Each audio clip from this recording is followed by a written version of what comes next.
Assalamualaikum warahmatullahi wabarakatuh. Shalom, Om Swastiastu, Namo Buddhaya, Salam Kebajikan. Perkenalkan, saya Bella Haditya dengan NIM 8605655721 dari program studi PGSD. Di sini saya akan mempresentasikan tugas video mata kuliah Filsafat Ilmu, dosen pengampu Ibu Rani Puspitasari, SPDI MPD. Itu peran ontologi, epistemologi, dan aksiologi dalam membentuk dasar-dasar filsafat ilmu. Dalam filsafat ilmu, ontologi, epistemologi, aksiologi merupakan tiga landasan penting yang saling berkaitan. Ketiganya membantu manusia memahami hakikat ilmu pengetahuan, bagaimana ilmu diperoleh, dan bagaimana ilmu digunakan dalam kehidupan. Yang pertama itu ontologi. Ontologi membahas tentang apa yang menjadi objek kajian ilmu atau apa yang sebenarnya terjadi dalam ilmu pengetahuan. Ontologi membahas tentang apa yang menjadi objek kajian ilmu atau apa yang sebenarnya dipelajari oleh ilmu pengetahuan. Ontologi juga membahas hakikat dari suatu realitas atau keberadaan sesuatu. Jadi, ontologi itu mengajak kita untuk berpikir lebih dalam tentang apa yang sebenarnya ada di balik ilmu. Misalnya, dalam ilmu pendidikan, ontologi itu akan mempertanyakan apa itu ilmu pendidikan, mengapa pendidikan dianggap penting, dan bagaimana pendidikan itu bisa dikatakan nyata dalam kehidupan. Dari sini kita bisa memahami bahwa pendidikan itu bukan kegiatan belajar dari sekolah saja, tetapi sebuah proses untuk membentuk sikap, pola pikir, dan keterampilan manusia.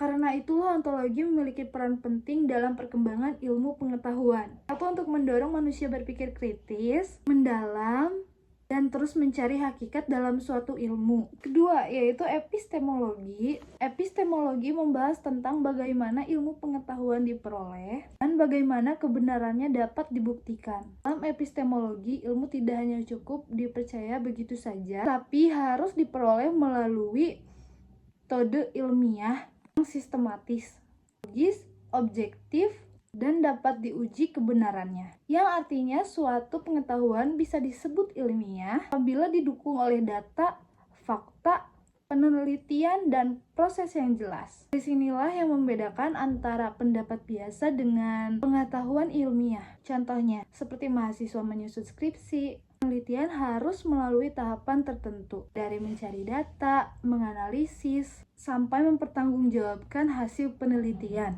Tujuannya agar pengetahuan yang dihasilkan benar-benar memiliki dasar ilmiah dan dapat diterima secara umum. Jadi, epistemologi berperan dalam bentuk bagaimana suatu kebenaran dapat dipertanggungjawabkan secara ilmiah. Yang ketiga yaitu aksiologi. Aksiologi membahas tentang nilai, etika, dan tujuan penggunaan ilmu pengetahuan dalam kehidupan manusia. Aksiologi hanya melihat apakah ilmu itu benar, tapi juga mempertanyakan apakah ilmu itu benar-benar dipergunakan dengan baik, bisa bermanfaat bagi manusia. Satu contohnya yaitu perkembangan teknologi nuklir. Secara ilmu pengetahuan, nuklir merupakan hasil perkembangan sains yang luar biasa. Dalam penerapannya, dia tetap harus mempertimbangkan nilai moral, keamanan, dampaknya bagi kehidupan masyarakat.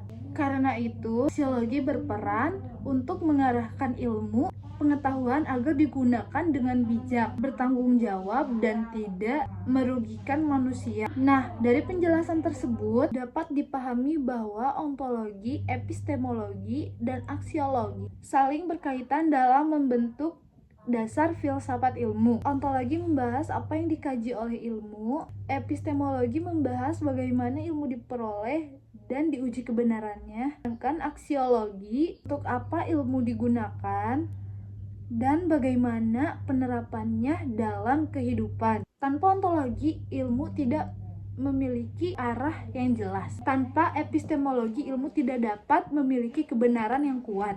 Dan aksiologi, ilmu dapat kehilangan nilai serta dapat bisa disalahgunakan. Nah, jadi ketiga landasan ini menjadi pondasi yang sangat amat penting dalam perkembangan ilmu pengetahuan, agar ilmu tidak hanya berkembang secara teori, tetapi juga memberikan manfaat yang nyata bagi kehidupan manusia. Sekian presentasi tugas video dari saya. Mohon maaf apabila ada salah-salah kata serta kekurangan.